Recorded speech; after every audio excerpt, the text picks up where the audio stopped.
Have you ever tried to explain your childhood to someone born in a different era? It feels like talking across a chasm. There's a fundamental disconnect between those who came of age in the 1970s and those raised after the 2000s. It's not just a generation gap, it's a psychological divide. For the 1970s generation, childhood was defined by a specific kind of freedom that would be considered child endangerment today. They grew up without constant surveillance. There were no cell phones, no GPS trackers. If you disappeared on your bike for 5 hours, nobody panicked. Your return home was a promise, not a tracked location.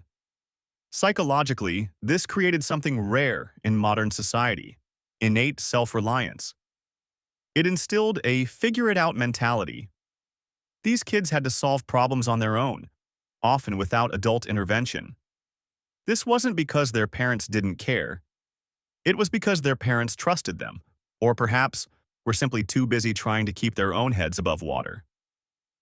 To truly understand the 70s generation, you have to look back at their parents. Most were born during or shortly after World War II. They grew up in a world where survival was the primary objective. These parents saw real hunger, real fear, and real sacrifice. They didn't process their trauma in public. They didn't share vulnerabilities. They simply endured, and they passed on that stoicism to their children. This meant the 70s kids matured faster. Responsibility wasn't taught in a lecture. It was absorbed through osmosis. You didn't replace things when they broke. You fixed them.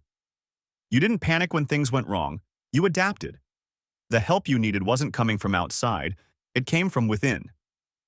This generation is a true bridge between worlds. They carry the memories of a life where everything was slow, raw, and tactile. A life with no internet, no screens, and no constant noise. But they also stand witness to a younger generation drowning in exactly that. This gives them a unique perspective. They value presence, they value silence, and they value genuine human connection over performance. Now, let's look at the generation born after 2000.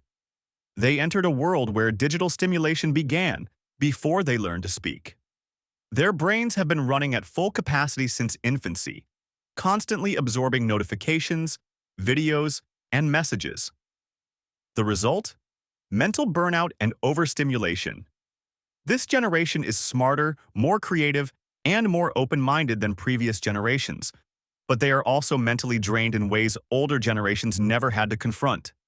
They live under the shadow of constant comparison, feeling inadequate because social media presents a filtered, unattainable standard. Their minds are constantly scrolling, never truly resting. We have two generations shaped by radically different forces.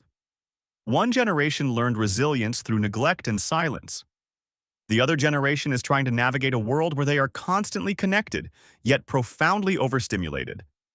So, here's the big question for you. Which generation do you think faced the harder challenge? Was it the burden of silence or the burden of noise? Let me know in the comments. And tell me, are you pre-1980 or post-1980?